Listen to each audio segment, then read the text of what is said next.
Hello guys, this is Mark Saint for Brazil Unsubtitled Podcast. This is episode number 5.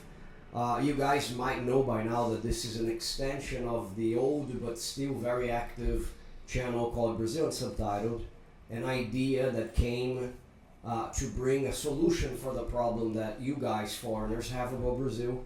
Whenever we wanted to learn about Brazil, we always found things in Portuguese, never in English. So that's why I created that channel. And this extension here, the podcast, is for you guys to have the opportunity to go deeper into subjects that involve the country, of course. This is the 5th episode, as I said, and to discuss education both in Brazil and abroad. I have brought Wagner Nishitani, correct? Yep. He is a PhD in Bioengineering. Have you guys felt stupid already? Because I have. But you know, as I have learned, if you are in a room that you are the smartest person, get out of it. You have to try to be surrounded by people that are smarter than you. I think it's the case tonight, so we're gonna have a blast together. And prepare your notebook and pencil because you guys are gonna learn a lot with this man. First of all, Wagner, thank you very much for being here, man, for taking me up on the offer on a Tuesday night and come to record an episode to talk about the education in Brazil. But for this introduction to be perfect, nobody better than yourself to talk about yourself and your background, your educational background. Could you please? Okay. Well, thank you for the invitation to come here. I started my academic career, sort of speak, in technical high school, in data processing. So I wanted to be a programmer, gaming programmer. Of course, in Brazil, we didn't have the market at the time. You are talking about the 90s, the beginning of the 80s? I started in 1995. Okay. Yeah. That's when you had this idea. Yeah. So I wanted to be a programmer, but then I started engineering because I wanted to do something a little bit different. I still work with programming even today, but I went to engineering school for my graduation. And where did you go to school, Wagner? University of São Paulo. Wow. It started in 1999. Very nice. For those who don't know, we're talking about the best and the hardest university to get in, probably in the whole South America, I would say, or maybe Latin America, including the other countries in the central area.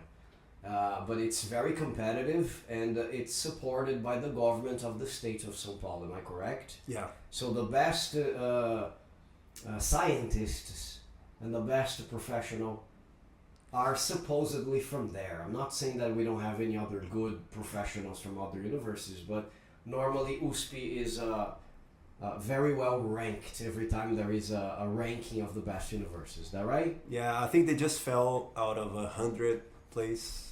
Was top 100 until last year, and this year they just fell down a bit. That's terrible. Yeah. Yeah, but they're still very good, okay? Very good. Even if they are 101, they're still very good. So you wanted to do everything connected to technology, right? Yeah. To computers.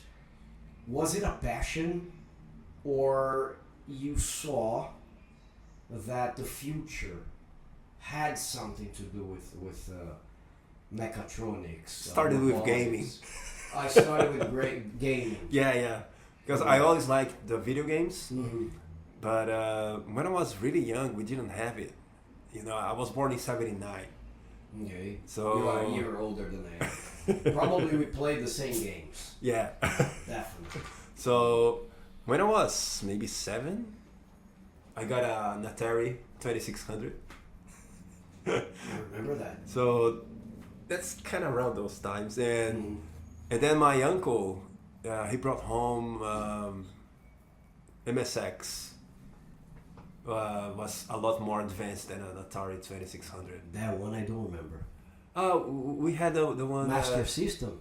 Oh no, MSX is Because I remember Atari, I remember Master System, I remember Mega Drive. Oh, that's Super a personal Nintendo. computer.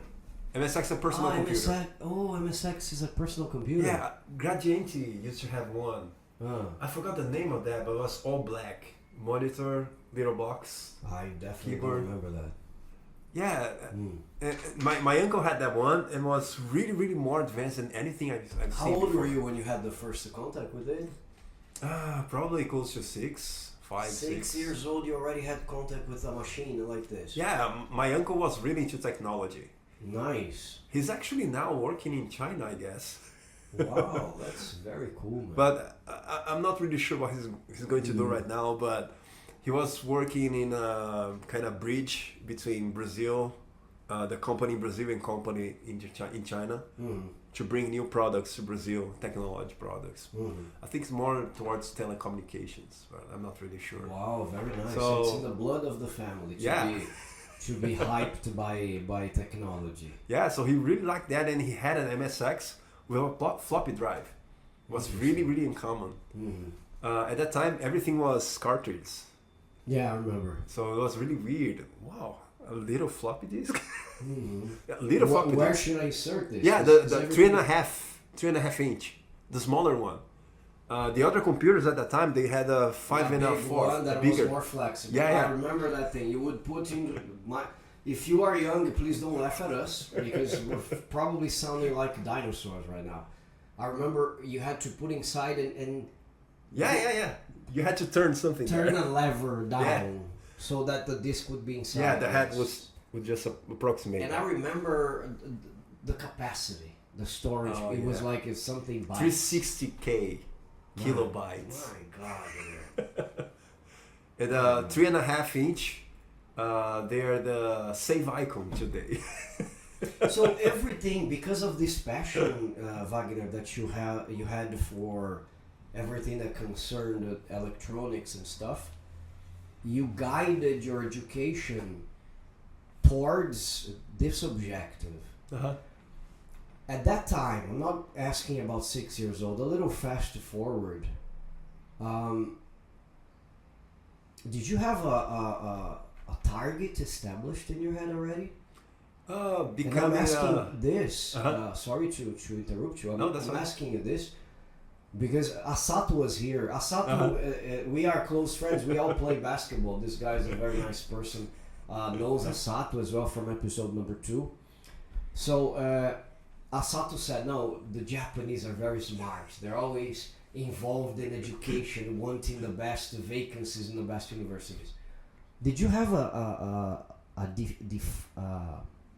defined line for you to follow and a target already at a very early age? I wanted to be an engineer since I was younger, even before the technical high school. Well, computer engineer. Maybe. Oh no, any engineering. I didn't have any really defined target at the time. Engineering should be fine. Okay. And then my dad told me, creating things. Yeah, I like technology and to know how things work. So. Were you one of those kids that broke the machines open to understand how it worked? Yeah, a lot. My God. You know I probably didn't know how to wipe my butt at that time, and he was already opening washing machines to check how they. Okay, but go on. I told you I was gonna feel stupid. I was breaking the integrated circuit from alarm clocks. Wow, interesting. With pliers and just breaking the plastic cover and putting the microscope because my mom was biologist. So we had a very old family. A very old microscope, and then I needed to put a flashlight and see reflecting it. I was amazed by the construction of that. So technology really amazed me by that. Incredible. You were born in São Paulo, Guinho? Oh yeah, born and raised. Yeah. In this neighborhood here? No, was more near Vila Sônia. I think it's closer to the Morumbi Stadium. It's still south. Yeah. Yeah, south. Yeah. We have a subway station right now. Yeah. Near the Vila Sônia station. Okay, so. But there was no station by that time. And you said that you were yes, it's because it's pretty new. This. You said your father was a. Yeah, my father was chemist. A chemist, and your mother. Biologist. Wow. So they were actually my dad. He was a chemist, but he was not working with chemistry. He was working with information systems, I guess. So it's he was into the TI from the company, more or less. But more towards the system where you exchange information among all the sectors in the company. So you probably had a lot of incentives from your parents, and look, it's interesting. I normally don't ask any further questions than just the basics when I have a guest here, because I want to be surprised by the answer. I said that to him on the backstage. I'm a father, so I think the role as of a father and mother as educators, or the first people who will guide the kid is really to show or to give incentives, as I said, for the kid to develop their intelligence to any specific areas. Like Manuela doesn't have to copy me, she doesn't have to teach English, but she has to have access to education in a way, and I think it's our responsibility to do that. And I see this happen in a lot of families where the parents have high education. That's your case, right? Yeah, your father, a scientist, can I say that? He was more of an administrator or more okay, but with a high education. Oh yeah. He was at least a graduate chemistry. Yes. Yeah. But very smart guy. And your mother, a biologist. Yeah. Fantastic. And they always gave you this condition to, come on, let's discover things. Yeah. Hey, go break the alarm clock, probably. No, the alarm clock was already broken. Guinho, okay, so you had this passion, we understand your childhood. How did you trail your education after that? Yeah, I wanted to learn how to program computers, so I did the technical high school. And after that, I wanted to do something that is not really overlapping with my technical high school. Sure. Learning something a little bit different, but using also some programming. The technical high school was in a Senai, this kind of things, or not? Oh yeah. Guys, Senai is we have the technical schools in São Paulo or in Brazil in general. Yeah, São Paulo is a good state for this. Like, can you explain for them what Senai is? Okay, in Brazil, in São Paulo, we have, I think, as far as I know, two main technical schools. Oh, three.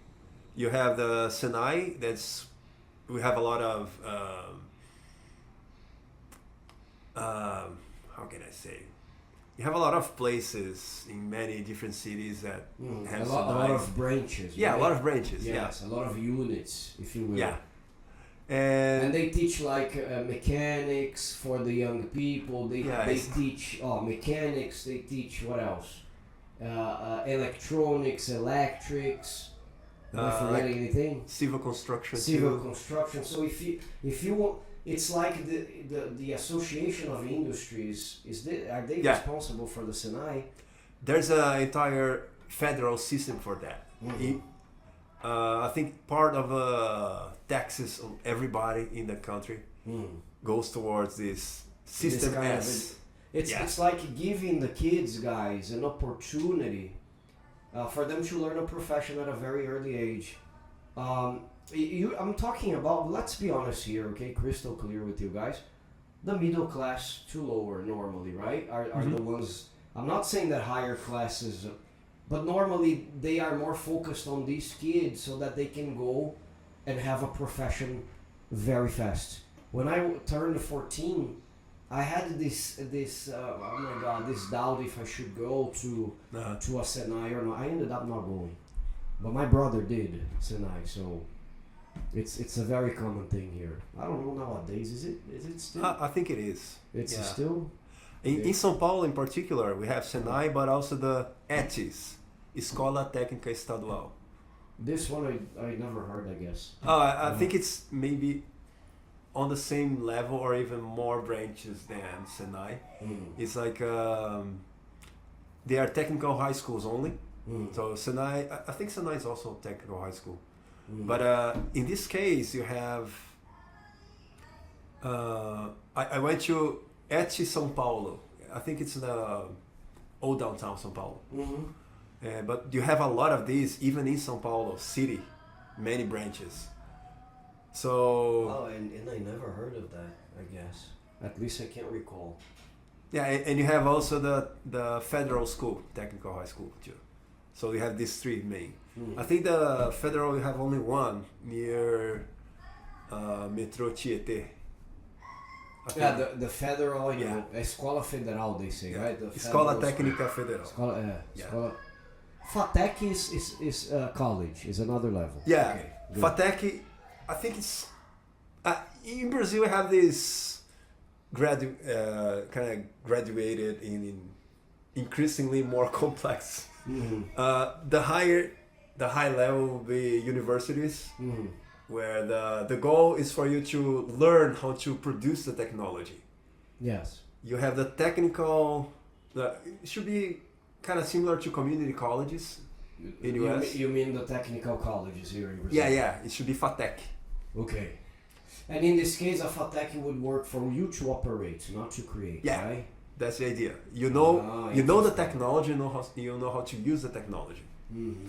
And then you have the technical high school. These are the grants. Even you really have only the necessary to use the technology at a very lower level, like operate turning machines or something like that. Interesting. So the FATEC should be a higher level, and high school should be the more less complex applications. Got it. So, Guinho, you said you went to one of those schools. Yeah. It was the ETI. ETI São Paulo. And what course did you have there? Data processing. Data processing. Is this a parallel education or in this, for example, I don't know if Senai, like if you go to regular school in the afternoon, you take Senai in the morning. Is this the idea? Because it doesn't work as a normal grade school, like educational school, where you need to follow for you to reach the high studies, right? This is just a technical thing. It's like an addition to your education. Is that correct? I think that's the difference between the ETI and ETF, Federal. Because actually you can have geography, mathematics. You have the whole high school. Plus. Yeah. Oh. So in the ETIs, I think most of them are whole day.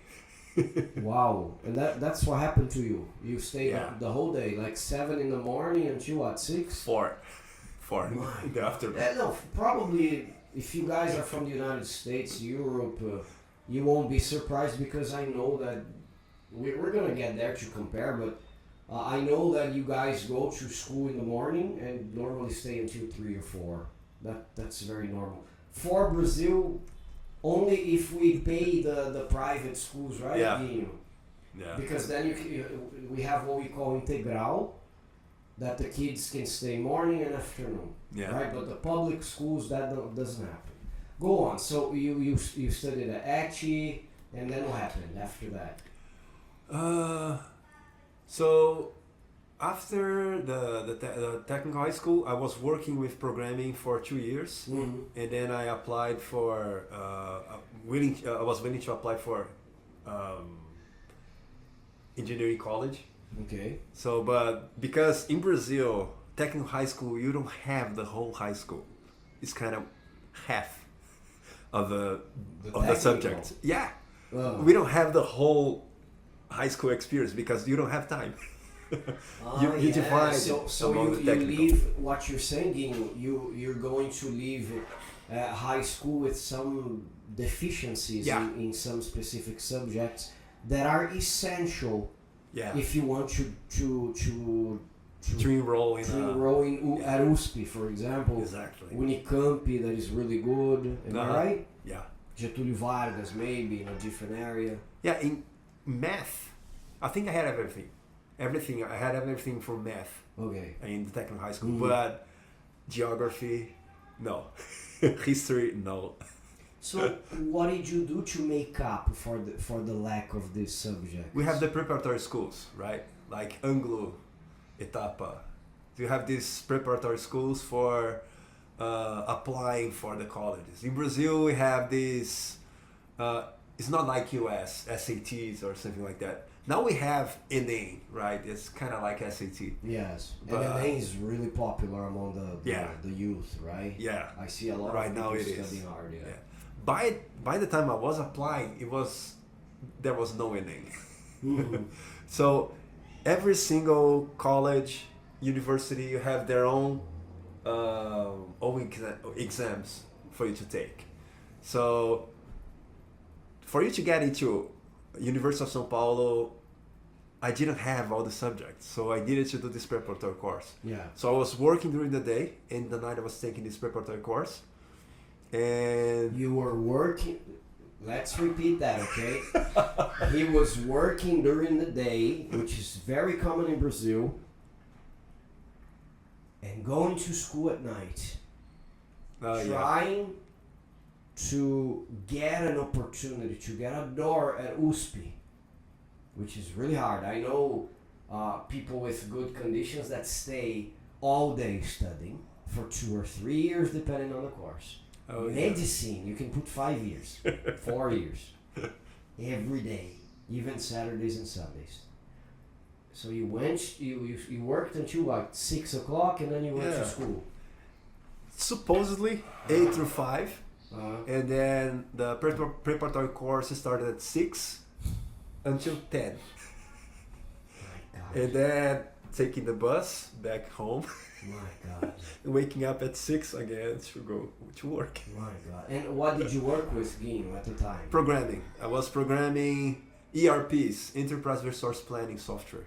So it's like a software where you have in all departments in your company, and you track the flow of materials and information, saying, okay, I have the vendor, the salesman, he's just sold the product. So he puts, okay, I have this sold, and then this information goes to the expedition, and then they prepare to the financing, and then they generate all the tabs that need to be paid. Mhm. And so this kind of software really interlinks all the departments and makes the company a lot more efficient. Wow, so it's vital for the well functioning of a company. Oh yeah, supposedly, but Wow, that's very cool, man. so I was working that. I was responsible for the banking part. So I was depending on the on whatever you have to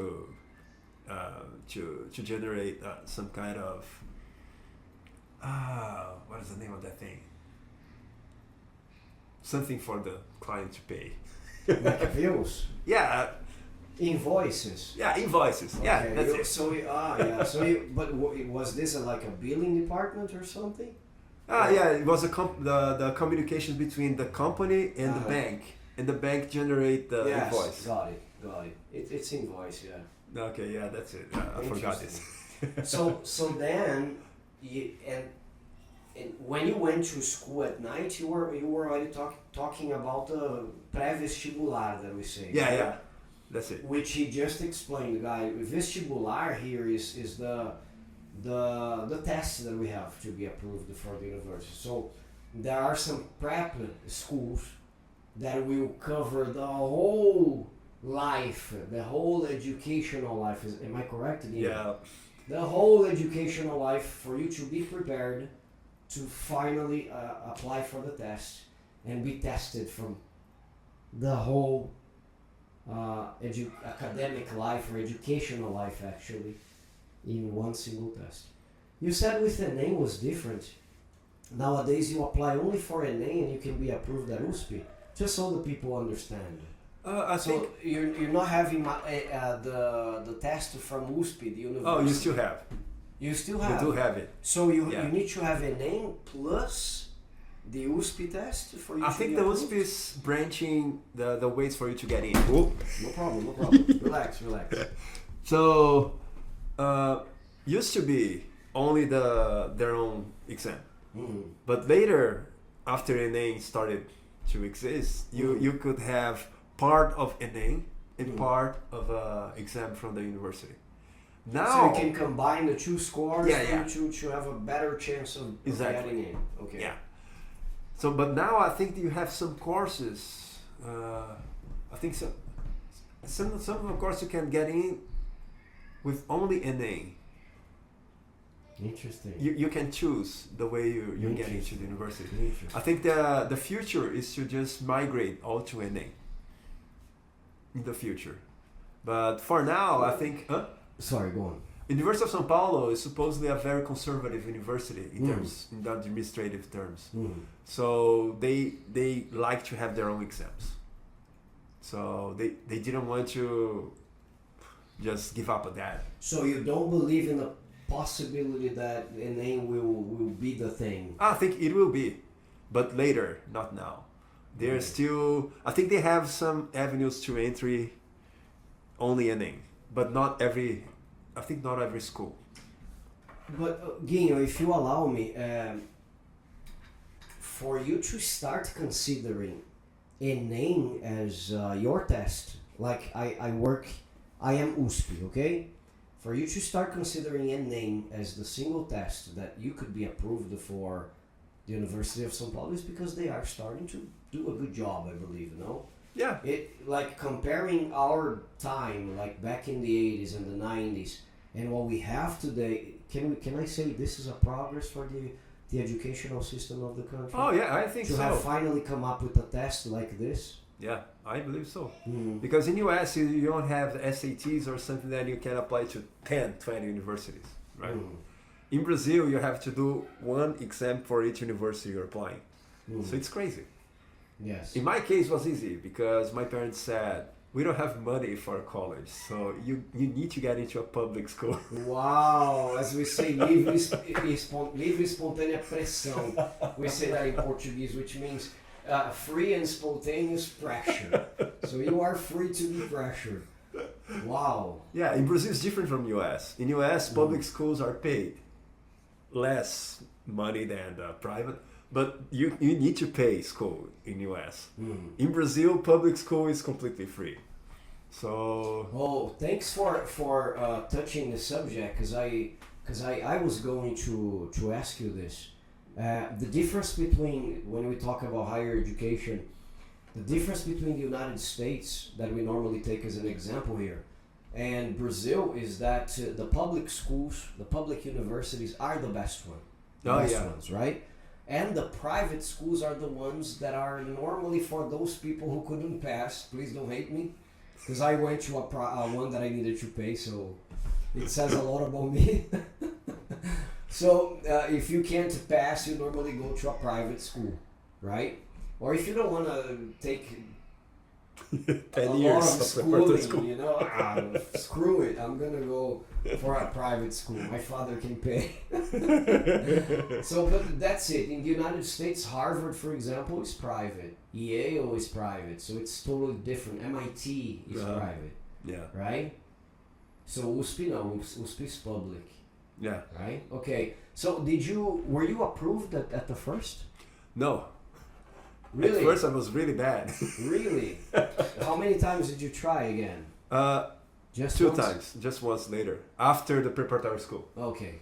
And then I so okay, the first time you tried, you hadn't gone to prep school. Just finished high school, applied. So just for you guys to see the weight of the prep school here in Brazil. Is that a problem for you to mention the name of the institution? No, it's Anglo. Thank you. I'm gonna tell you something. I went to Anglo. Tamandaré. No, I was planning to go to but I worked during the day, so Tamandaré is the headquarters. Yeah. And people study like hell there. I went to a branch in Guarulhos where I used to live. Oh yeah. But I'm going to tell you something, Wagner. I think I've never learned as much as I did inside an Anglo classroom. Oh yeah. Guys, they even seal the windows for you not to look outside. It's crazy. You can't see the light of the day. It's just walls, walls, walls on the teacher's face. Crazy. So then you passed USP for what course? Engineering. For engineering. Yeah. So at first was the first time. Engineering is very vast. Oh yeah. In that year, 1998, and then I enrolled in 1999. Feel free to eat. Oh, okay. Was the first year that they changed the way you get into the polytechnical school. Why? How come? Sorry. They changed for you just get into engineering, and then after the first year you go to one of the big areas, and later you go to the specific course in the third year. Interesting. So that was different. Because they said engineering is engineering, just change a little bit. So I think it's worth for you to just get into engineering. Then even if you don't get into your preferred engineering, you can still get into engineering that still suits your interests. Very nice. So that was the first year that they did that. I think they dropped it now, because a lot of people just gave up after not getting the preferred. So the rate of what is that? The rate of people giving up engineering just increased with that. Wow. Later I learned that. And they probably dropped the system. Yeah. Because of that. Yeah. So you used to have like 25% of people giving up before graduation, but in chemistry, physics, it's 90% or something like that. Wow. It's really, really high. Wow. Engineering is kind of low. 25% is low. For me, it was huge. It was so hard to get into. Why do you give up? Yeah, I agree. But, 25% including the people that, okay, well, I want to do engineering, but not really. Just because engineering supposedly pay more. No, a lot of these people give up early. So there is also Guinea, if you allow me. I call him Guinea. I think it's okay, right? Okay, yeah, sure. There is also Guinea, the point that people make an ideal. They probably fantasize what to expect in the first years of the university, and sometimes it's not what they have in mind. Yeah. I thought there was this glamour, engineering would involve this and that, and then the reality is harsher. Yeah. Do you think this is one of the explanations for this rate of people giving up? I do believe that something about the conservatism of the course. I heard that the university in Brazil, they were created after French mission to Brazil. French educators missions to Brazil. They brought people from France to teach us how to do university. Back when? Probably during the monarchy. Yeah, I think so. 1800 probably. Yeah. End of 1700s probably. Yeah, something like that. Interesting. And then we got that kind of system. It's really conservative in the sense that you get hard science and hard subjects right at first, and later as a basis, and later you develop the practical utility of that. Interesting. So we still have it even now. Is this one of the reasons for us to have philosophy as a subject in most subjects? I don't know if it's still a reality, Guinho. Can you tell me? Because I know, for example, I had philosophy in my course. Really? I'm graduated international relations, but I knew that many courses had a subject of philosophy, where you studied Kant, you studied Plato, all these guys. Maybe because of French creation. Yeah, maybe. Yeah.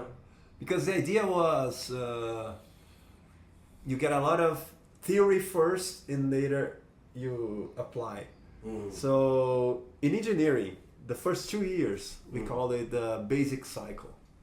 Okay. It's just the first 2 years when you have the hard math and not much. Well, maybe you have solid mechanics or something more applied, but still hard math. Probably materials as well. Yeah. Resistance of materials. Yeah, this is the solid mechanics too. Yeah, this kind of stuff. Yeah. And it encapsulates everything. Yeah. Okay. So it's part of that. So A lot of people can't stand the first 2 years in engineering. They just leave before. How did you survive? You really wanted, right? I think it has to start with that. No game. Wanted. I wanted to be an engineer. I like to understand the basis of stuff. That's why I still kept with grad school, masters and PhD later, because I wanted to go deeper. So how long did you stay in engineering? 4 years or 5? In Brazil, it's 5 years. 5 years at USP, okay. In US, it's different. It's 4. Did you study like 7 days a week during the grad course? No, I didn't even. You probably needed a lot of dedication because. Oh yeah. Because once you are at USP, you don't have another job, right? It's just schooling. Oh, and engineering in University of São Paulo is whole day. The whole day, you see. And you had one of those dorms for you? Oh, no, because you lived here, so yeah, it was I lived in easy São for Paulo. you to... Okay, great. Yeah. Great. They have dorms there in University of São Paulo, but it's more towards underprivileged people. You need to prove... foreigners, right? Like foreigners. Like you have Chileans, Bolivians, Colombians, Argentinians studying at USP as well. Oh, no? Yeah, we do, but I think you need to apply through some kind of assistantship program. And then maybe with that they have access to the dorms and everything? Yeah, only through that. You need to prove that you really need that. Interesting. Because everything there is supported by the government of São Paulo, just to make it clear, okay, guys? No tuitions, no fees. Yeah, just to make... Of course, there is a federal support. I'm not gonna lie, the federal government of Brazil supports, but who foots the bill mostly? Is it the government of São Paulo? Yeah. Do you know the percentage, like 70-30, 80-20, do you know? I think it's 100%. Because the whole University of São Paulo is funded by a portion of the taxes. ICMS. Estate tax. Yeah, estate tax. Yeah, ICMS is a state tax, so 100% comes from the state government. I think so. And there's no federal support? University of São Paulo and all the other state universities in Brazil, in São Paulo, they have what we call autonomy from the state, in the sense that the state of São Paulo does not pay each professor or technical assistant in the university. You just give a whole bunch of money to the university and they do whatever they want. So it's different than federal universities. So federal universities... Who gives the whole bunch of money?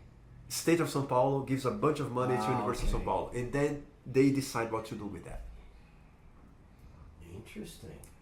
For federal universities, so there's no political intervention on the university. I mean, maybe there is. Yeah. You don't have micromanagement from the state. They don't interfere in the simple things of the daily life there. Yeah. In federal universities, you need to ask for the Ministry of Education for them to open. Ah, interesting. So the federal government doesn't have a voice inside the USP. The federal. Indirectly, maybe they do have, because they have the regulations. They have the regulatory authority. Got it. But because it's a federation. Of course. Uh-huh. But whenever you have, I need a spot for a new professor, you need to ask the ministry to open that. Or a dean, for that matter. Yeah, the dean needs to ask for the ministry anyway. But I mean, if you're going to change the dean, if you are in another kind of school, the battery ran out, it's no problem.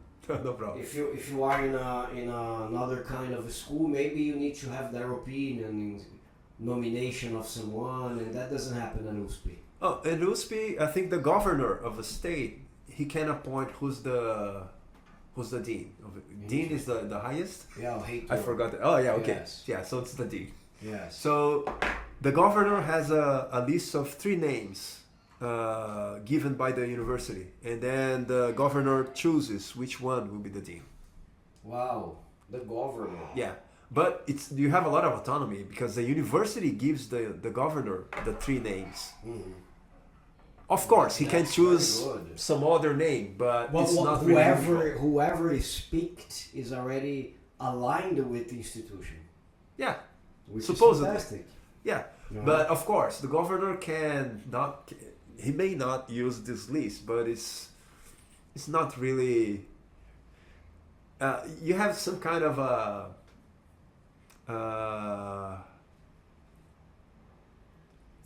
of agreement that you will follow these 3, but he's not really mandated to follow.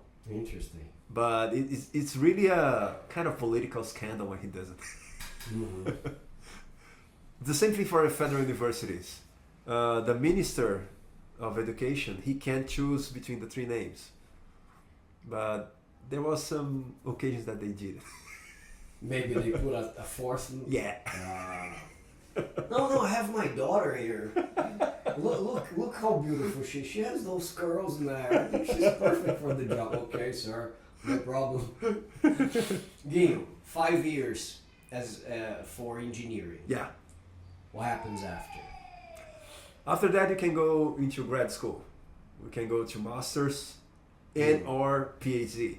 In Brazil, you may be able to go straight to PhD. It's possible to It's do possible, that? yeah. I always thought you had to go into masters first. Yeah. And that's a mistake, guys, because we think of education as linear. It's not supposed to be, right? Yeah. By the time I started my grad school, I think it was starting this direct PhD program. I think you can go straight to PhD. That's what of course. You did? No. I took the masters. Oh. I took the masters in University of São Paulo. Okay. And later I did my PhD. Masters on what? Masters in mechanical engineering, more specifically towards mechatronics. Okay. And this was just very easy things, as you guys can see, right? I can imagine a competition of mathematics with this guy. Oh, actually, calculus was not my strong suit. Really? I really don't like calculus. Really? What did you like the most at the course? I mean, in the course at the university. I think there's not really that one subject. subject. There wasn't a subject. There wasn't one single subject. Really? I really like the idea of knowing the basis. So I really don't like the hard math. When you say hard math again, what are you talking about for a layman like me? Calculus, algebra. These are the hard maths. Yeah. These are the ones that can make your brain fry. Yeah. Really? Kind of my lowest grades. Really? Yeah. Okay, so you went to master's degree. Again, what is the subject? Was in mechatronics. Mechatronics. Mechanical engineering. And okay, how many years did you stay did you study? Did you usually you need 2 years. I took a little bit more of that. But usually you have 2 years for masters and usually 4 years for PhD. Okay. It's usually it's like the limit they give you? Oh no, it's the normal. It's a normal process. Yeah. Okay, so alright, so USP graduation, USP post-graduation with a master's degree, what happens after that? After that I went to US. I took a scholarship from Brazil to go study my PhD in US. And then I did... Like supported by the government? Yeah, supported by the government, Brazilian government. What was the name of the program? Was Escola Sem Fronteiras, so no border school. Oh no, we didn't have it at that time. No. Yeah, actually, no. I didn't like that one because they took money from my program. I was in. Really? Yeah, it was really crazy. So what was the do you remember the program that took you there? Oh yeah, the agency was CAPES. It's something about development of personnel in Brazil. Okay. Yeah, it's similar to another agency, CNPq, in the abbreviation in Portuguese. But it's just different focuses, I guess. So I got this scholarship from CAPES, but at that time, go to US, no, specifically US. Where in the United States? Illinois. What institution? I was in Urbana-Champaign, University of Illinois at Urbana-Champaign. Okay. UIUC. Okay. So that's where you took your PhD. Yeah, Nice. I took my PhD there because I had a scholarship. It was easier to go there. It's really, really hard to go if you don't have a scholarship from Brazil, because they need to support you. And at that time, I think the tuition, now it's probably more expensive, but it was $32,000 per term. Per year. Term is 6 months. Yeah, 6 Okay. months. $32,000 for 6 Yeah, months. and it's a Okay. public school. UIUC is public school. Wow. Yeah, no, yes, but the $32,000 encapsulates the cost of living, the stay. No. Nothing. Only university. Are you serious? Yeah. Ew. All paid by Brazilian government. I didn't pay. Interesting. Oh, actually, no. My scholarship was kind of a mixed between US and Brazil. The US so part, US funded a part of it. yeah, there was a joint venture, maybe some kind of agreement that US has they have the Fulbright scholarship. Oh, I know that one. Yeah, so they were not applied directly to Brazilians. They use CAPES, this Brazilian agency, to select the people that would go through this Fulbright program. Wow, that's very interesting. So Fulbright paid all tuition and fees. CAPES paid my stipend. So was a nice thing to Brazil, because my stipend was $1,000 maybe. That's cool. So $1,000 a month. Any teaching assistantship or research assistantship in US would get almost double that. I was pretty much line of poverty maybe. Wow, Guinho. What did you survive by? Cookies? During No, the day? I was living on scholarship since the master's degree in Brazil. So I learned to be really You learn how to be a cowhand. No, we say cheapskate. Cheapskate, yeah. Really cheapskate. So you probably limited yourself to the essential, right? Oh yeah. But let me ask you something. When you were in this period of living in the U.S., probably you stayed in a dorm. Oh no, that's a lot more expensive. Really? So where did you stay? Don't tell me under the bridge, please. For grad school, you don't have the dorm opportunity. They don't give you that option. So you needed to rent a place? Yeah. So you rented with the money that you received. Yeah. You found a location. How far was it from school, from the university? Sorry. Well, for UIUC, the university is pretty much close to city downtown. And Urbana and Champaign, there are two cities kind of conjoined.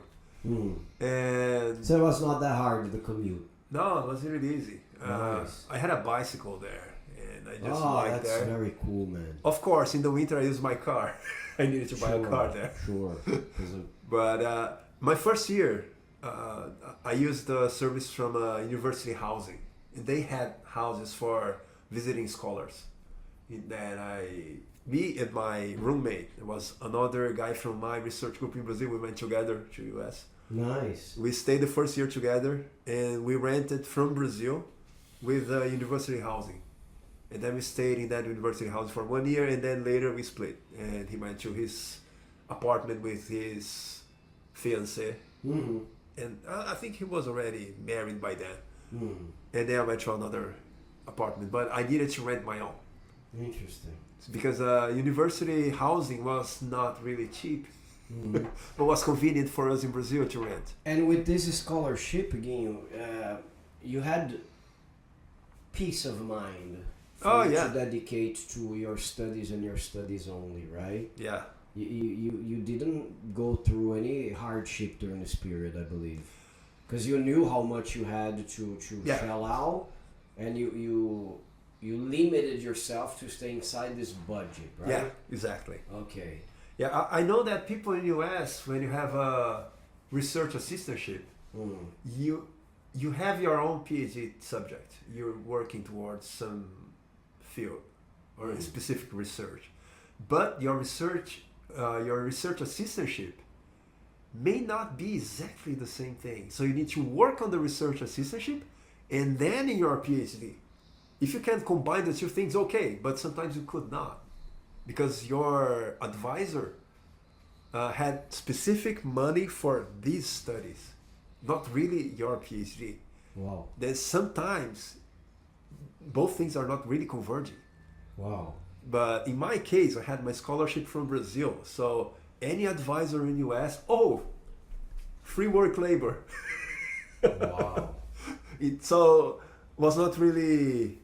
If I needed a scholarship in US, my advisor would need to pay through a research assistantship for tuitions and fees and my stipend. And this narrows a lot. You know, only advisors' money to. So the support of Brazil went a long way. Oh yeah. For your higher education. Yeah. And let me ask you: does Brazil still keep this service, this kind of a program for the nationals to be able to go abroad and take courses like you did? Yeah, I think we do. Maybe not in the same level that before. I think they cut a lot of this money. You said that one program, Escola Sem Fronteiras, right? Because of this, they cut money from the program I was in.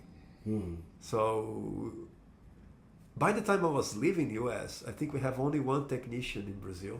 So it's really important to have this kind of support from the Brazilian government for the nationals to be able to go, right? Oh yeah, because definitely I wouldn't have the money to go there. Yeah. So you just focused on studying at that time, or did you ever think, oh, I'm gonna get a job here and maybe make a few more dollars for me to buy more books, or? Oh, actually, it's not possible. It's not possible. No, right? if you go, if you do that, you lose the. Yeah, you'll be illegal there. Yeah, you're gonna be breaking the law, right? Yeah, Because exactly. the law says you can't do it, right? Yeah. Okay, what was your course for the PhD? Bioengineering. And oh yeah, just going to keeping on the visa status. When you go with the Brazilian scholarship, you get the J1 visa. Okay. J1 visa is you're supported from Brazil, but you cannot work in US. My wife, if she went, she could work, but I couldn't. But not Yeah. the holder of the Yeah, scholarship. exactly. Okay. The wife would be the J2. I would be the J1. Got it. If you have a scholarship from US, you are F1. F1, you can work.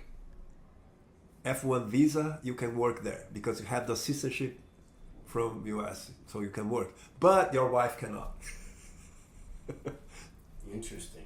It's kind of different. And Guino, why bioengineering? How did you end up going? Because it's a little bit different. Yeah, a lot. But, yeah, I said a little bit because I didn't want to sound stupid, but because I really don't know the difference. But at least it sounds like bio. It involves another area of engineering, right? Yeah, bioengineering is the application of engineering towards biology So problems. that's what I imagine. Yeah, Like exactly this. like maybe uniting mechanics with no, this is another area. Oh, no, that's exactly this. Yeah, You used a limb that is mechanical or something. Yeah. Got it. So we used to say mathematics is the new microscope for biology. Through mathematics, Wow, this is brilliant. yeah, through mathematics you can test some theories.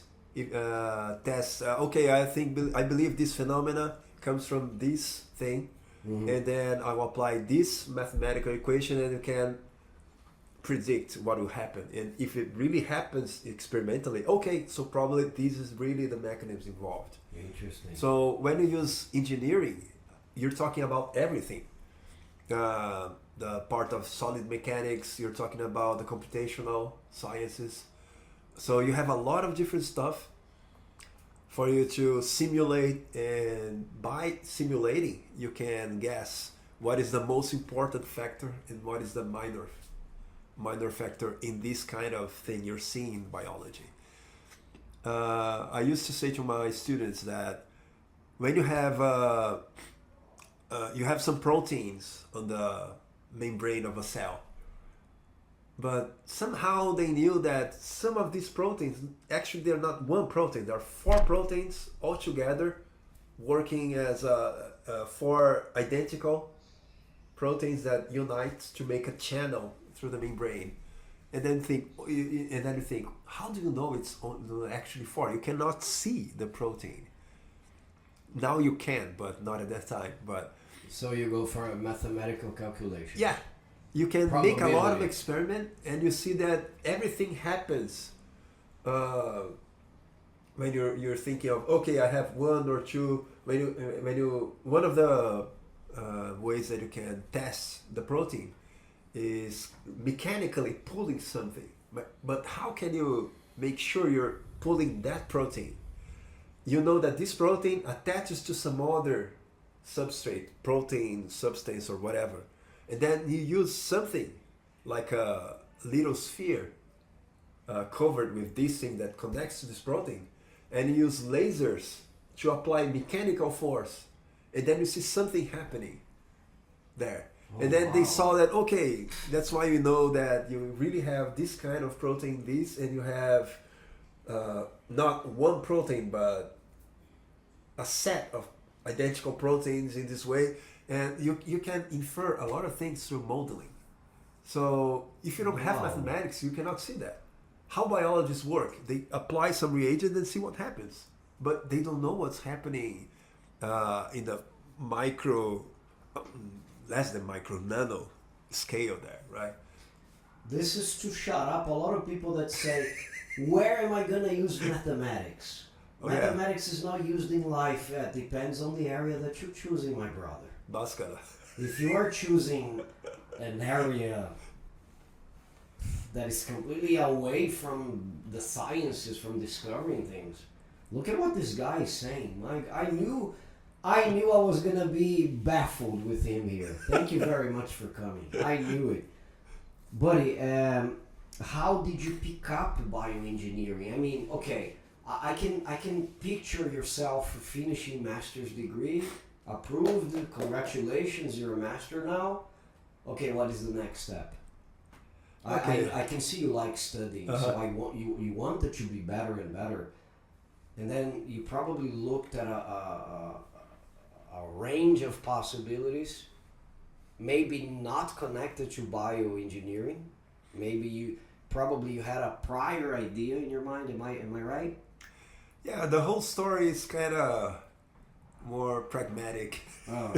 It was bioengineering because at that time, most of the money going towards research was from the National Science Foundations, NSF. Oh, no. NIH. What is that? National Institute for Health. Mm-hmm. So NSF is more general sciences, right? Okay. But the money from NIH related to health was increasing. It sometimes was even higher than the amount from NSF. Oh, so if I am getting what you're saying, okay, you were done with the master's degree. You knew that you needed to choose a subject where you could have the funding. Yeah, was not me. It was my advisor in Brazil, talking to some professors in US. But okay, so you already had an idea of immigrating. No, it was. You had a prior, because look, I'm just asking you that because I want to understand the line here.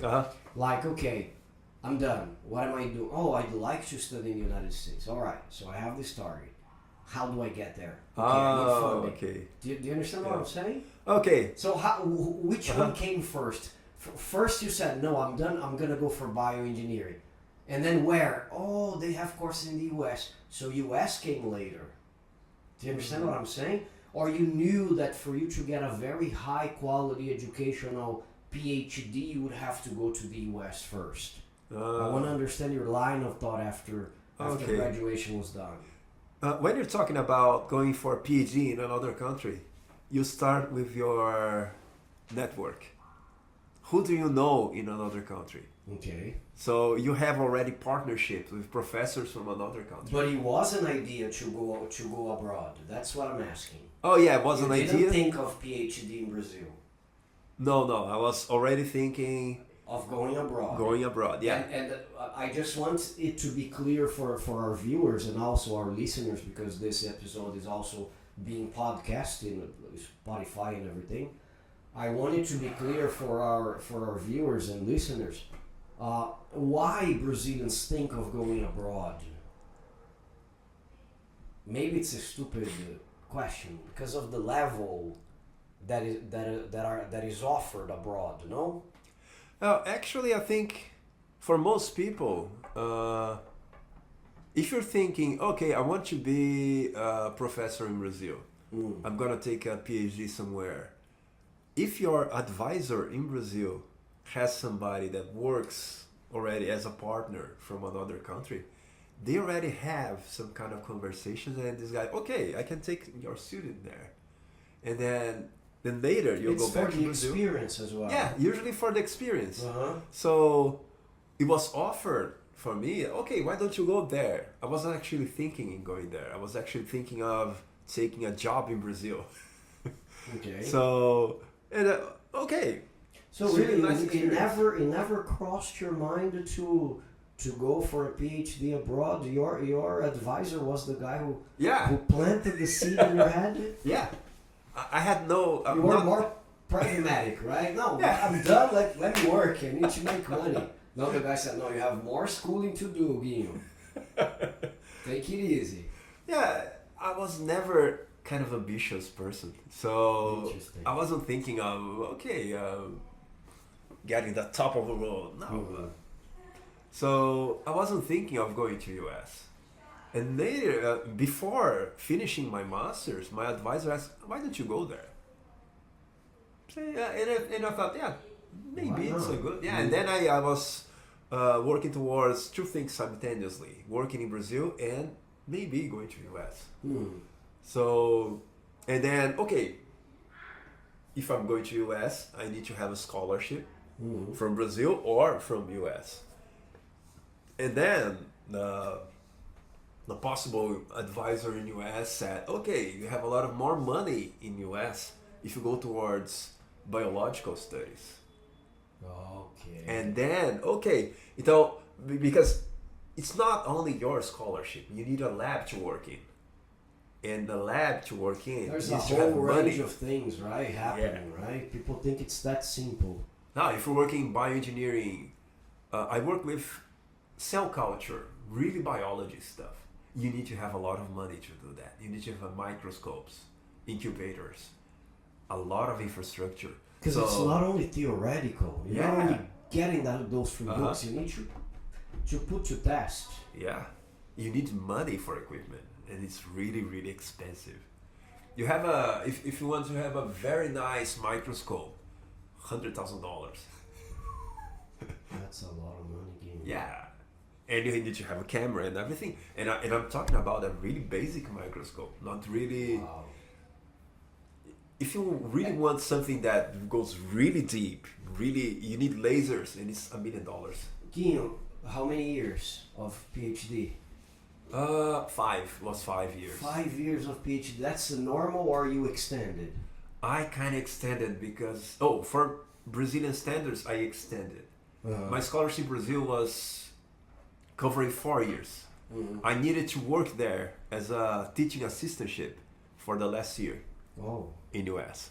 So I needed to give classes and then work for the too, money. and then do my research. Yeah, For the money. because I needed money for the tuition. If you get a teaching assistantship, you have a load of courses you need to give, and then the university pays your tuition.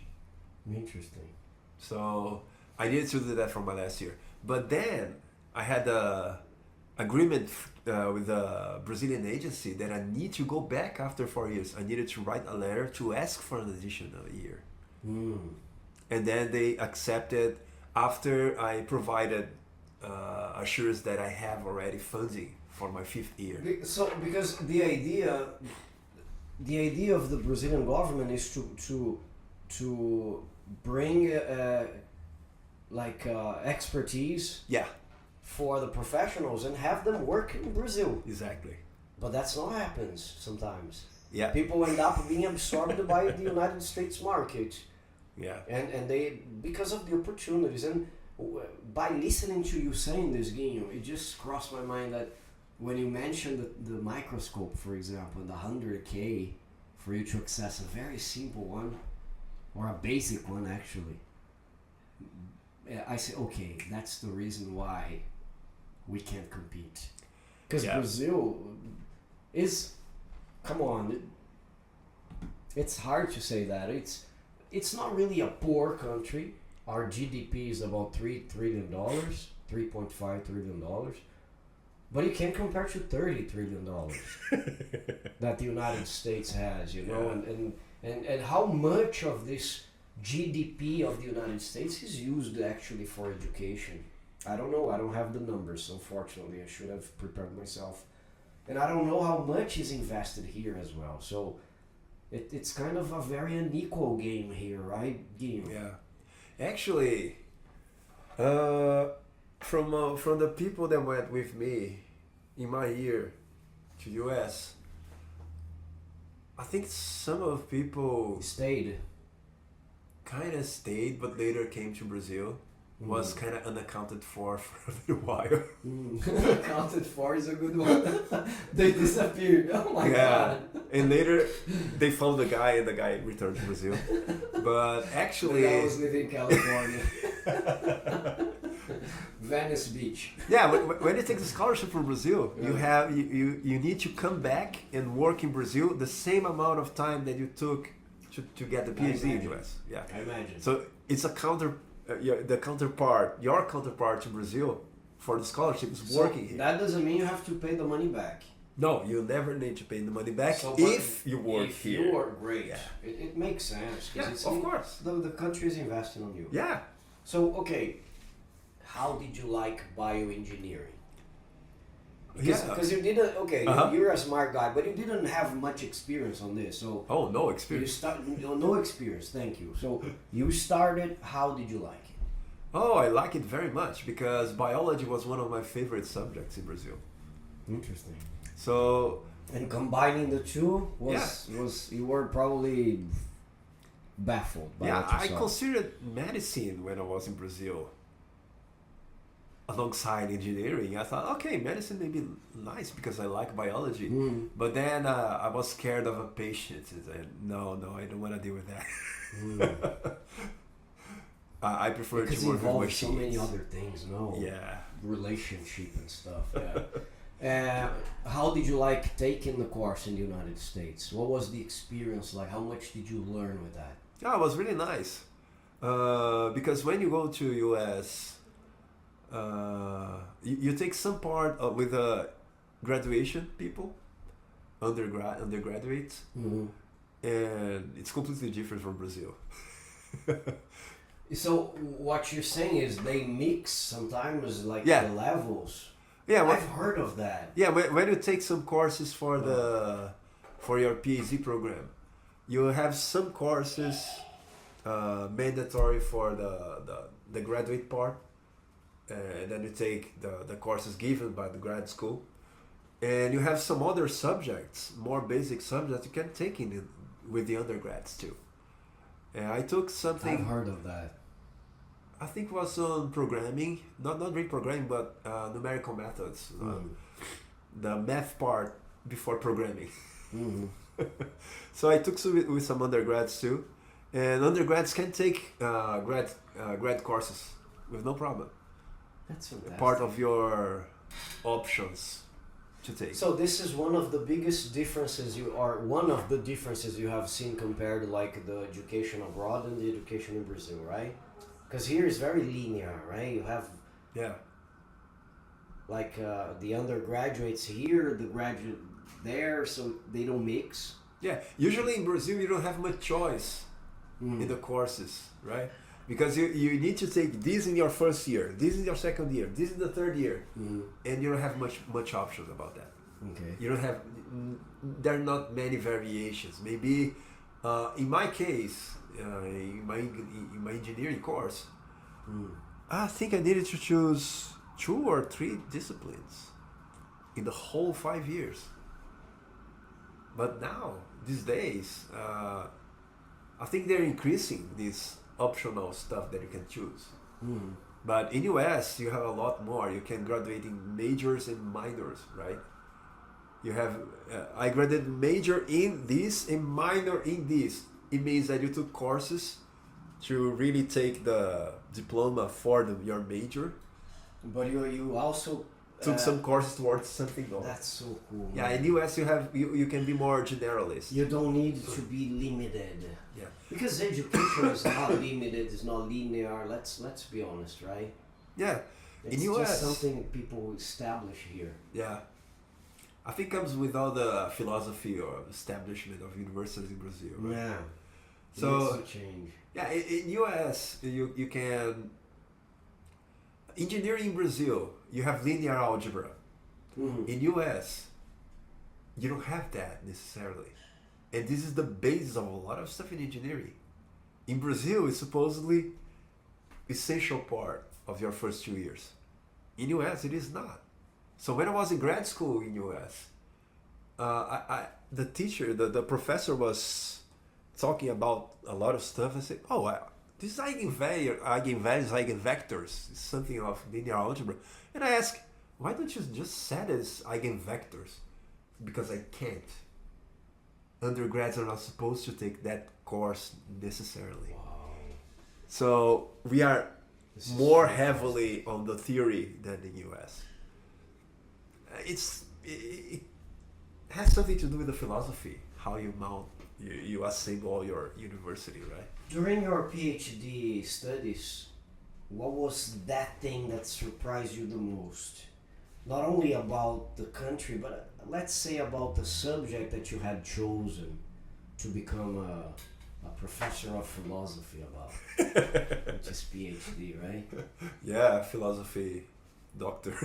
Yeah. Well, because I went to bioengineering, Mm-hmm. I didn't have any biology, right? Because, well, I was a mechatronics engineer. Yeah. But I liked biology a lot. And then because I started working with cells, cell culture, I needed to learn how to manipulate all of that. And I liked that a lot. Fantastic. It was crazy. But I like it a lot. And So you spent a big part of your studies inside the lab? yeah. Like, let's say, okay, I'm gonna go to school today. How much was inside the lab? Usually Like 70%? from the 5 years Oh. or 4 years, your first 2 years, half of that is in the classes. And then you spend half of that time in the lab, working in something preliminary. And later, after the half of your PhD, you took your qualifying exam, and then you're a full PhD candidate. Before that, you're not. Very interesting. After these 2 years, after you take your qualifying, Mm. then you don't have more classes to take, and then 100% in your lab, and then you do your final defense. Wow. So you have your qualifying. It's right after you finish all the courses, and then after that, 100% lab. And before the final defense, you have the preliminary exam. It's a pre-defense, probably usually 1 year before your final defense. So you have, in the beginning, you don't spend too much time on the lab, but later, my case was cell culture. Every day, even Saturdays, Sundays, I was there. My God. Because otherwise the cells would die. My God. And you also need to prove your idea, right? So Your to prove theory. my idea, I needed to culture the cells like 2 or 3 days before, preparing 2 or 3 days before my imaging in the microscope. Mm-hmm. So I need to go there despite the day. 2 or 3 days before. And then I need to schedule my time in the microscope for the whole day. And then I prepare 2 or 3 days. If my sample is okay, I spend the whole day measuring things.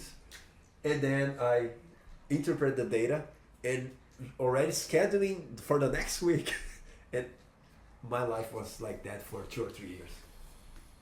No Sundays or Saturdays, 100% for me. I needed at least to go a little bit of the time of the day to do the maintenance of the cells.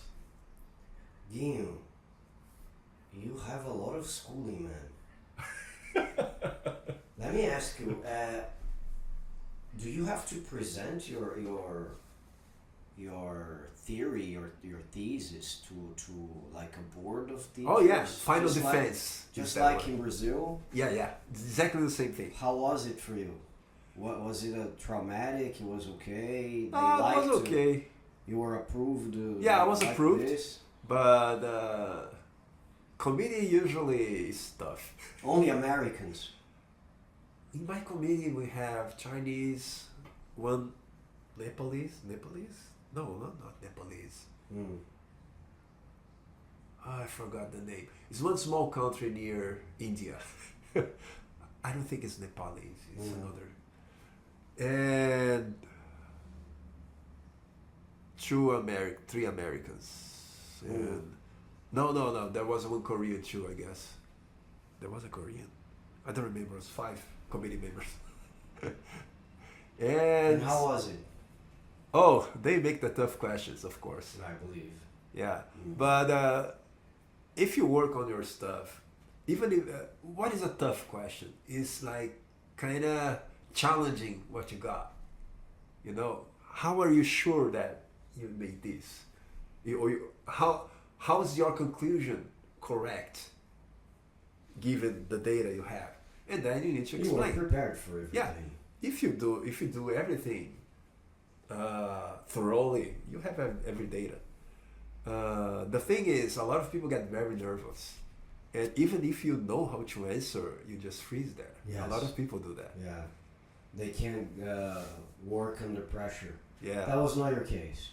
No, I was okay because I'm saying that because I've known him for a while now, not very long, but he's always calm. This is really cool. Even in the basketball court, competing, he's always laughing, and sometimes people are grabbing each other. He's just laughing, just having a great time.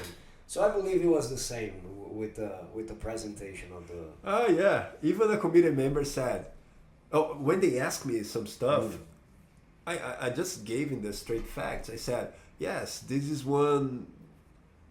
the thing you're asking, I cannot be entirely sure because of this. And then I explain everything. And I was not really defending exactly, what it was all right. No, but there were some things that were wrong. Not really wrong, but you were not perfect. Yeah. You cannot cover all bases. Exactly. So you need to be... More honest. Yeah, you need to be honest and be knowledgeable about the things that you know that if you really need to stress on that point, you need some other experiments. And then I said that, and the guy was saying... I believe they expect that, right? Yeah. Oh, they actually expected something more aggressive from my part. The committee member even asked me, I want you to defend what you did. I said, no, I am defending. I know what I did. I know what is not perfect, what could be better, and I gave them straight. But some people just expect to be more of an aggressive affair, I guess. I don't know. But it was a good score. Oh yeah. I passed with almost no revision in my. That's wonderful. Yeah, so that was really. Well, I really needed to go back. It was really the deadline. So like you presented, and how many days, weeks later you need to return to Brazil? After your defense, you have 1 month to return. 1 month to return. Yeah. And that's what you did. But you stayed a whole month? Yeah, I stayed the whole month visiting all my friends in the US. Just touring. I believed it. Yeah. Okay, now I'm gonna tour around the United States. And fattening a lot. Just eating burgers. I gained 15 kilograms in 1 month. My God. From 70 kilos to 85 kilos. And when exactly did you return? Like in years? 2000 what? 2011. 2011 you were back to Brazil. I took the plane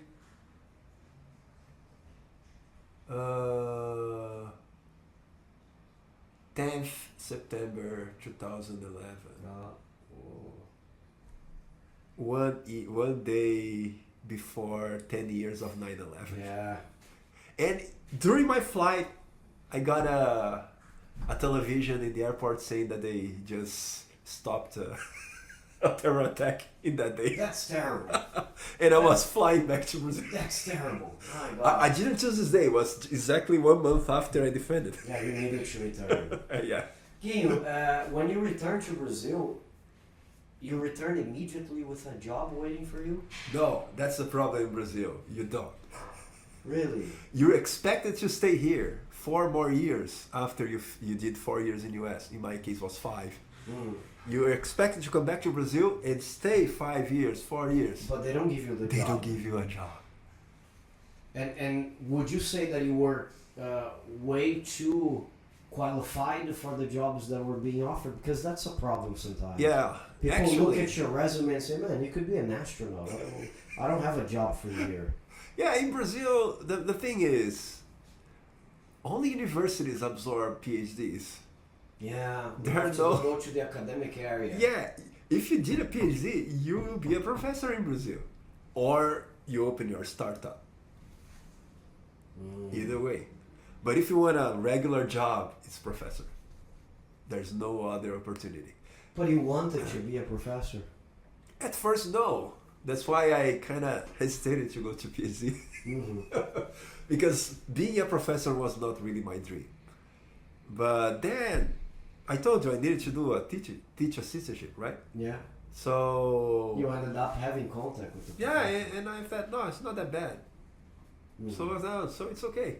So when you go back to Brazil, they don't give you a job. But in Brazil, you can be a postdoctorate. Mhm. Yeah, you have a postdoctorate. And this is in US, it's pretty much a researcher, dedicated researcher in a research group. Okay. In Brazil, no. You're kind of being tutored by another professor, working for him, but it is known that it's kind of a bridge between coming back to Brazil and getting your professorship. So it's different in Brazil.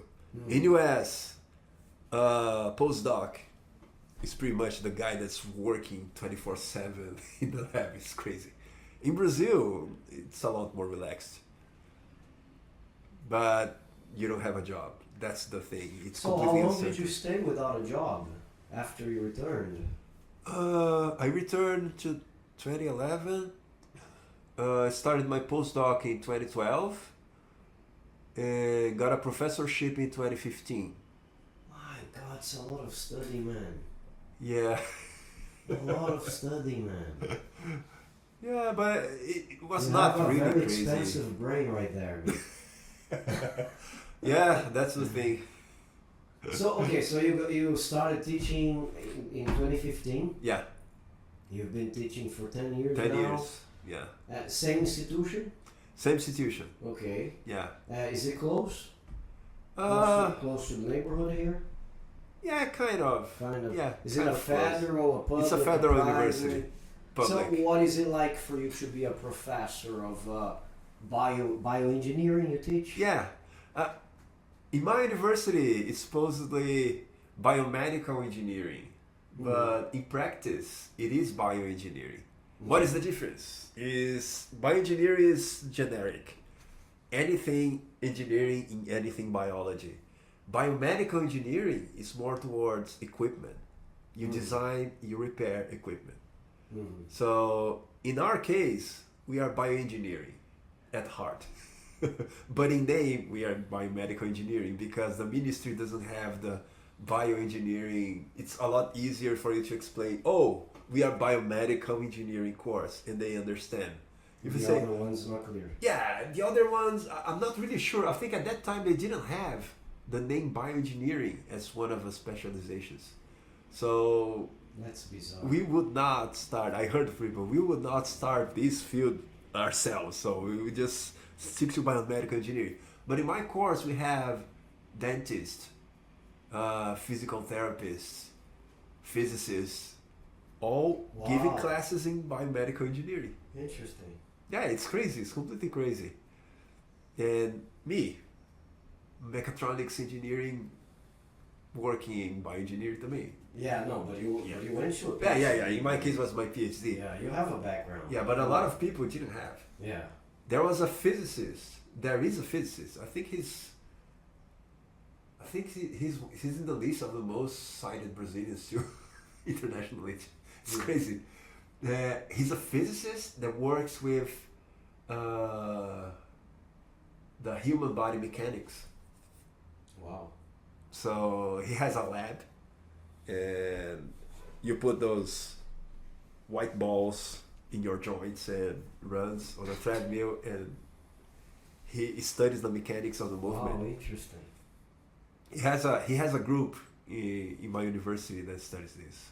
It's like 2 or 3, maybe three, 4 professors. With the advent of artificial intelligence and all these computerized systems, it's much more interesting nowadays to focus on these areas, don't you think?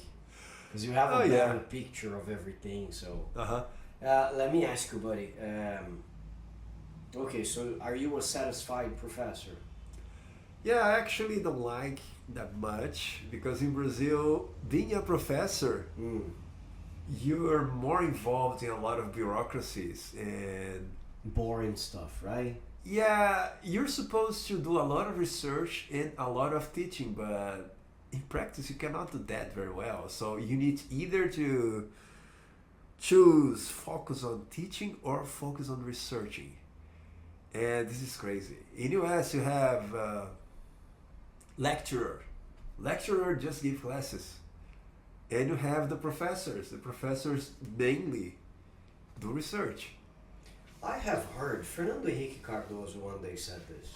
You know his curriculum, right? Yeah. Fernando Henrique Cardoso said, without wanting to offend anybody, but he said, because he came from abroad as well. He studied at Sorbonne, United States, Harvard, I guess. And Fernando Henrique Cardoso, for those who don't know, is our former president of Brazil. He is from the social studies, right? He's a theorist. He is the creator with the 2 other guys of the theory of dependency to explain why Brazil is dependent on the international system. It's a very interesting book, by the way. And Fernando Henrique Cardoso said, unfortunately abroad, if you become a teacher, it's because you didn't have the opportunity to become a scientist. So it's like you were rejected, you go to the classroom.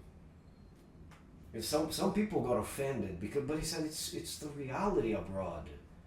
Maybe in Brazil it's not, but in the United States, is this for real? Yeah, in Would Brazil. you correct anything he said, or it's pretty much that? Yeah, in Brazil you would like to not give a lot of lectures. All professors in university would prefer to do a lot of research. Focus on research. Yeah, to discover new things, right? Yeah. But the problem is this, no? Yeah. Depending on the subject, you need a lot of money. That's why, even though I trained myself to do cell culture and microscopy and all that stuff, when I came back to Brazil, I switched to computational stuff. So I can do everything on a computer. Because I knew I wouldn't have money to spend. How disappointing is that for you, if it is? No, it's not that much. Because you stayed 5 years in the United States. Oh, yeah. Working your rear off in order to get this level, this PhD, and you come here and, okay, I gotta change things to adapt. Yeah. In my particular case, it was not that much of a frustration because I really like programming. So this was an avenue I wanted to explore more too. But a lot of people from biology really resent all the state of importation in Brazil, because when you rely on federal money to buy your consumables, your equipment, so that it's a lot of money, and you really don't have all the money you need. And worse, sometimes the agency, I heard this happen already. They block all importations for half a year, for months, because they don't have the money. They say, "Oh, you're spending too much money. Just stop that," and they just block all importation. What do? A lot of consumables are really only from abroad. Abroad, yeah. Yeah, you just lose our research for 1 year or something like that. Because it depends on yeah, that's just ridiculous. So if you need a lot of resources, you may be really frustrated being a researcher in Brazil. If you can, that's why they stay abroad, right? Yeah. Or they sometimes come back and then return to the country overseas. They studied again. Yeah, I heard that. Because they tried Brazil. Okay, I paid my debts with the government. Now let's go back.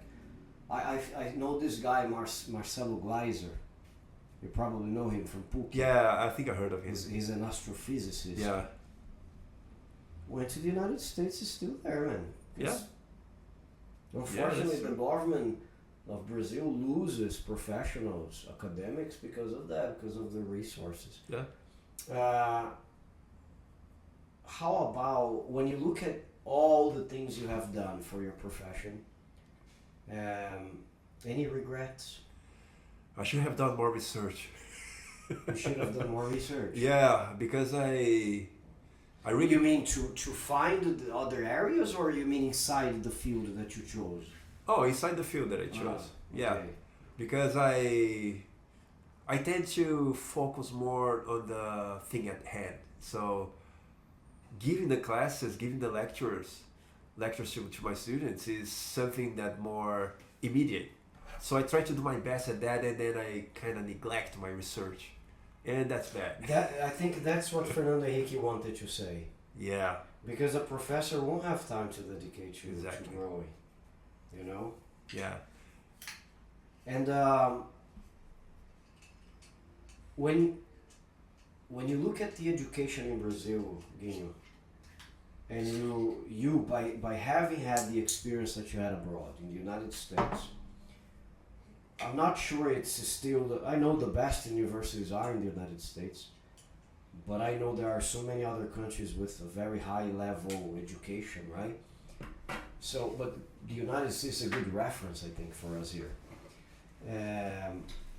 When you think about what you saw there and what you see here, what is lacking for us other than, is it only the resources? Is it a political interest to change the education? And I'm asking you this, man, because I've heard South Korea used to be poor. Oh yeah. Uh-huh. And they have changed their fate through education. Uh-huh. To the point in the negotiations, the United States doesn't treat South Korea as my less favorable nation. There is an agreement. Trump is talking about that a lot today. Because Brazil wants to be treated as a less favorable nation. There was an agreement. If you were richer than the other country, you make concessions for that country to grow. Do you understand me? Uh-huh. Okay, I accept to pay a little bit more than you do. Yeah, the US did this a lot with many countries. So with South Korea is the same. When the guys started developing microcomputers, cars, you name it, microchips, okay, now it's time we stop with this concession. Because your level is basically going similar to ours. Is this our way as well? I mean, we know education can change the world. Look at the Japanese, for example. You as an academic, as a professor, you live the classroom situation. I have a few questions. The first one is, what is lacking for us to change the scenario here? Okay, yeah. The main problem in Brazil is that the bases are wrong. I think the way things are taught in the base, yeah, really, or not taught. Or not taught, yes. So that's horrible. Becomes a kind of snowball because you don't have the basics. You're just pretty much pushed upwards. You're not really deserving it being there, but the government, not to save face, maybe just to save face, they just push people upwards. And whenever they... Is it interesting for them to have uneducated people, maybe? I think it's more like you don't want to have the bad statistics stuck in you. Yeah. So I have some my cousin works in public education and for high school level. Okay. And she says that they do have some years that you cannot retain students. You just need to approve. Really? Yeah. That's horrible. Yeah, and that's kind of law. And you know, Guinho, I don't know if you agree with me. I normally, when I talk to my foreign friends, I normally say we have sometimes 2 or 3 Brazils inside the same land. Uh-huh. For example, what you have here in São Paulo is kids that are born into a middle class family to high class, and they are sent to private schools.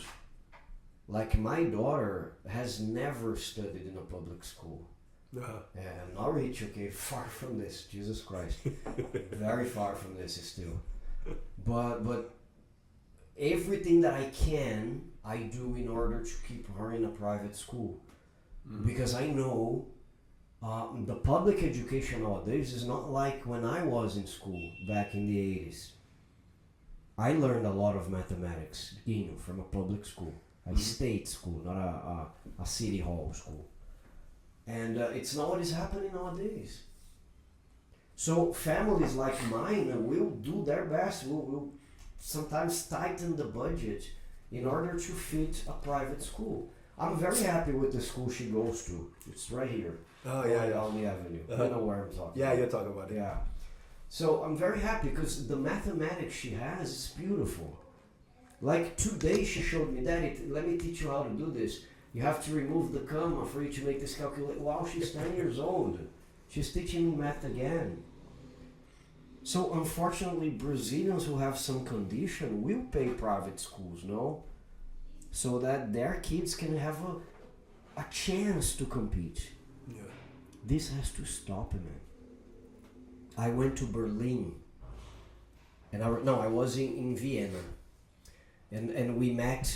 We were in a hostel. A friend of mine and I, we were in a hostel, and I remember there were 2 bunk beds on the side, and the guys were from Germany, and they spoke English with me like that, easily. Maybe they didn't know a word or 2, but in general they communicated really well. And I said, "Where did you learn English?" Guess. Guess. Public school. Yeah. They leave the public school fluent. Uh-huh. Here, they stay with the demonized verb to be for years. So when you do you think we need like a whole repaging of the educational system, starting by the kids? Yeah, I think you need to. You need really to prioritize the pay for basic teachers. These days, the stipend, the salary is so bad that everybody that specialists in that field, like math, Portuguese or whatever, history, they're not going to teach anything. And add this to the lack of interest on the part of the students, Yeah. because this is also another reality. Oh yeah, that's another thing, yeah. But if you pay enough, you have people that are specialists in this field giving the lectures. What happens now? This day, you have a lot of exams for you to take and to apply for some position in a public school to be a teacher. Who's taking those spots? I heard that it's not the people that are graduating in that field. Everybody that's graduating math is not working in schools. They are working banks. This is worrisome. Yeah. So the people teaching They need to are not from survive. that field. Yeah. They need to survive, so they're going to go for companies. They're going to go for other areas, right? And what is happening to the education? The teachers that we see, man, they are getting stressed out. They're getting burnout. They're giving up. They are on a medical leave. How many professors are on medical leaves nowadays? Do you feel that difficulty? Maybe a little bit less, or much less, but do you feel that difficulty with the students that you have in the higher education? Like, do you get, oh my God, what am I doing here? Because these guys have no idea what I'm talking about. Do you see this lack of knowledge that needs to be made up for in classroom? Yeah, what I feel is that there's a lack of interest of students in general. They want to have the diploma. They don't want to study for getting the diploma. It's just a paper, not the knowledge. Yeah, they want the paper to get a good job in an office working with Excel. They're not thinking of engineering anymore. Being an engineer is the ticket for you to get better paying jobs in an office. That's what they think. Mm-hmm. So, at least in my field, in engineering, that's the main problem. But you see, you probably talk to other professors of other areas and they also come with the same problems, no? Yeah, the main problem is, in Brazil, we give a lot of value for the diploma. That's the thing. Sucks, man. Yeah. And then you have a lot of bad professionals. Exactly. For example, Guinho, maybe you can tell the guys here, because there was a time period, many private schools. Guys, look, there are very good private universities and colleges. My university, I'm gonna be honest, was one of the best. It was second place in international relations. We just lost to USP. USP was number one. Number two was Rio Branco. It was maintained by the Rotarians. Oh, okay. Barra Funda. My professors always gave interviews at Globo. Always. They were studied in Washington. It was really good. But there are others, Guinho, or a whole bunch of others that are really bad. Yeah. Really bad. Like you pay and you are approved. We have a joke, if you drop your documents, your identification on their sidewalk, you are approved on the test. So then you can start school next year. But the point is, what I want to say is, there was a time period we had a flourishing of these, a blooming of these bad universities wanting to teach medicine. And the government had to intervene and regulate those courses and even forbid these guys to offer medicine. And what is happening now? Again, they are returning. And people are saying, be careful, because probably your next doctor is learning from ChatGPT. So I want you to talk to me a little bit about this. How do you see the situation through your eyes of an academic who had access to a first world education, and then you see this kind of things taking place? Yeah, I think in general in Brazil, we're really lacking the basis of everything. So we don't need actually more universities. We need more technical high schools. We need more people... Based on their behavior, you mean, right? Oh, in general, because people are not interested in the academic field. They don't want to discover.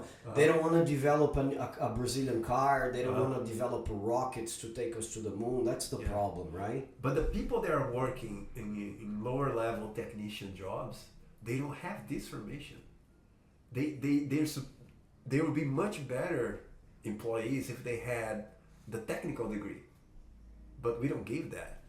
So I understand. How many people we need developing new technologies? Not many. So people that are in university, they need to know you're learning a lot of theory because you're supposed to create new technologies. But the most of people they don't think of that. They are thinking only getting a job, right? They are only thinking about getting a technical degree to work with technology. So we need more people to do that. But in order to do that, we need more people with a basis from the low fundamental school, really well done, so they can grow into the technical degree. And they can also decide whether or not they want to develop something in that field, right? I believe. That's why the payment of their wages is important. Yeah. Because if they keep worried about how to pay how to make ends meet, they will never develop anything. Yeah. So it starts from this infrastructure here, right? And we need also to think that what is a sector that's growing a lot in Brazilian economy? The third sector. Nowadays. Services. Yeah, services, exactly. Is Not it bigger now, specialized the stuff. GDP than the products? I think I think so, yeah. I think at least the most that's growing, Mm. the biggest growth is in the third sector, in services. Yes. And most of them are not specialized in anything, right? So you have a lot of people not specialized. Because of that, the salaries will be lower too. And this is a vicious cycle, right? That sucks. Yeah. So you have a lot of people, unmotivated people, working in unspecialized jobs. And I heard that Brazil has one of the lowest productivities for the employees in the That world. sucks. Yeah. And it's our bad. educational system is one of the worst, you know? Yeah, I it's a wouldn't say reflection the- of that. Yeah, like we rank really bad, sometimes behind countries that are our neighbors. Yeah. Like Chile, for that matter. I know, guys. You say, "Oh yeah, Mark. Look at the size of the Chilean territory." And I understand. Maybe smaller countries are easier to manage. I don't know. We could start this conversation another moment, but sometimes Ecuador is better than us in many. And I'm not looking down on the guys, but look at our size. Look at our economy. It's not supposed to be that bad, you know what I mean? Yeah. Do you see any hope? Any silver lining? When you look at, oh Jesus, what can we do to make this better? Do you see any... okay, you have already said, let's repage the bases. If you do that, you think it's enough, and also pay better, pay the teachers better. Oh, you do take decades after this. Yeah. Yeah, it's a really, really long process. I don't think there's any shortcut to that. Mm-hmm. Unfortunately, I don't think there's any shortcut. But it needs to start, Yeah. Like China, for the matter. Uh-huh. Look how much China is producing, man. Yeah. Yeah, there was one thing that was accepted by either government and opposition is the financing of the fundamental stage of education. What we call is Fundeb, right? Is one funding for the fundamental. And But how does that work exactly? They would separate some yeah, you have more financing, to more pay money, the teachers better. anything, And infrastructure. what is the anything. fundamental? Just so the guys. Oh yeah, understand. supposedly The primary. first through fifth, I guess. And 7 it through it should 10. be the whole 11. school, no, until the. Yeah, Until but the this end, first right? step is crucial essential. because it's the learning how to read better. Yeah, because nowadays, guys, we see kids that they can't write well in Portuguese, Yeah. man. They can't. Maybe in English too, this generation. And look, and these people need to learn a second language. Can you imagine? Sometimes they don't Yeah. master their own. I mean, speaking, yeah, but not writing. They can't develop a thought. It's getting Yeah. really complicated. It's really hard to get my students to write a technical article. It's really, really hard. They don't have the discipline to organize the text. My God, and it's a higher education we're talking. Yeah. about. Mhm. And I heard that in my university, the score for you to get in is one of the highest. I didn't believe that. Imagine what is going on in other ones, but Yeah, exactly. what is next for your career? What do you expect? Are you okay with this job? Do you wanna maybe try something in the future? Yeah, I actually thought about dedicating myself completely to research, but it would need to be a company, a private company. Wouldn't be teaching there's no anymore. running away from this, right? Yeah, no, There's no no way. running away. Yeah. So, well, for now I have a child of 9 months old, so I still need the stability of a federal university job. Great. And you have space to, by teaching there, you also have a very flexible schedule. That's the good thing. Meaning that you can also always try new things. You're a smart guy. You have changed from area to area. I'm not saying that you're gonna leave with this, but you can maybe take another course to help you, or maybe, I don't know if you want to study anymore, but because you've been doing this a lot, man, but I mean, there's flexibility, there's room for improvement, right, if you want. The good thing is, for being a professor in a federal university, or any public university in Brazil, is that you have complete freedom for research. That's great. So you can research whatever you want. You can take a leave as well if you want. Yeah, you can take some leave. I've heard that 1 or 2 year leave. And exactly.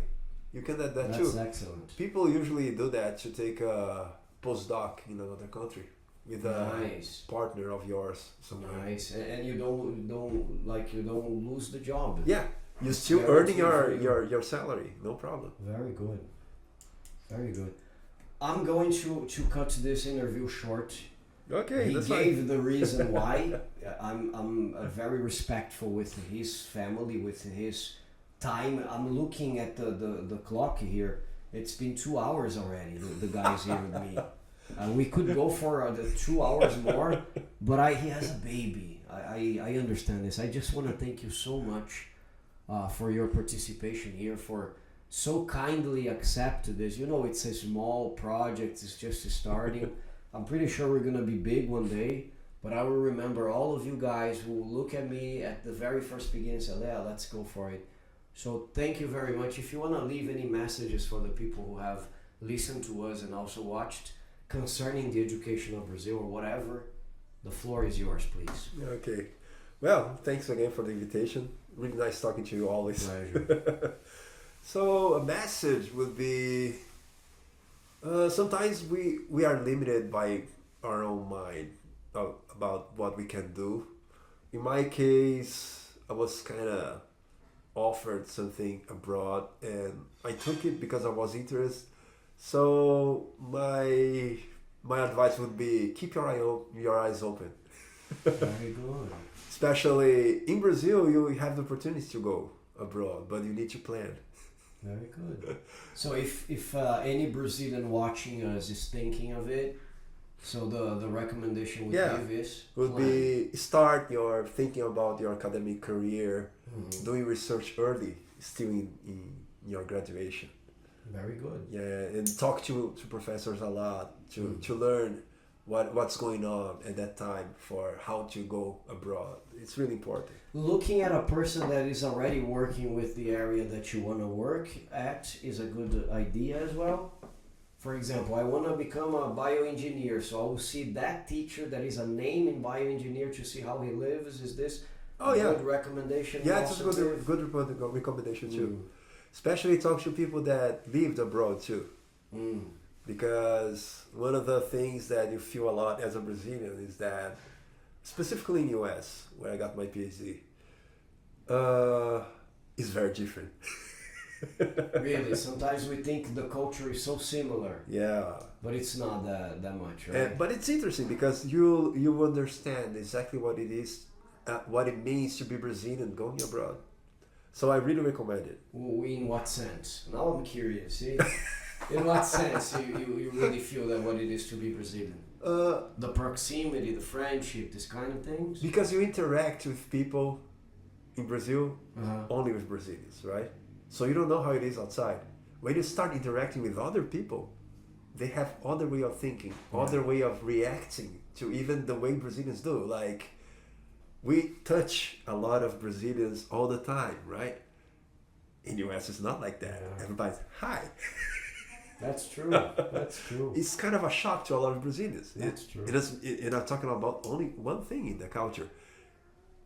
Another country, you cannot simply read about the country to know. You gotta meet the people there, and then you understand not only what is the other people about, but what it is to be Brazilian. Yeah. Maybe thinking about it, maybe I suffered a little. I mean, I've never studied abroad like you did, but I mean, I have a lot of American friends, you know, a few of them. because I've been an English teacher for so many years and I've been studying the culture as well, so I was kind of prepared for some reactions. But even though I have these friends, I still see some ways they respond to certain things. I say, we wouldn't do that here. It's sometimes a big discussion with the guys, you know. Yeah. We wouldn't say that way. We wouldn't, you know. They are more practical, more direct. Yeah. Guinho, thank you very much. Go back to your baby and your wife. I think the mother there is probably saying, "Where's Dad to help?" You know. Thank you so much, guys. Remember to leave your questions there. Write the comments. What do you want to ask Wagner? I call him so tenderly Guinho because he's a very good friend of mine. So leave your question to Guinho there. What do you want to know more? Maybe he can come back another day if his baby accepts, of course. Sure. And put the question. I'm gonna make him see these comments, and I wanna thank you very much for you guys who stayed up until the end. It's been a pleasure so far. A very nice journey. Smash the like button, subscribe, and check the other channels. The links are all down here and also our Instagram account. God bless you. Bye bye. Thank you, my brother. Obrigado por fazer isso por mim, cara. Obrigado pelo convite também.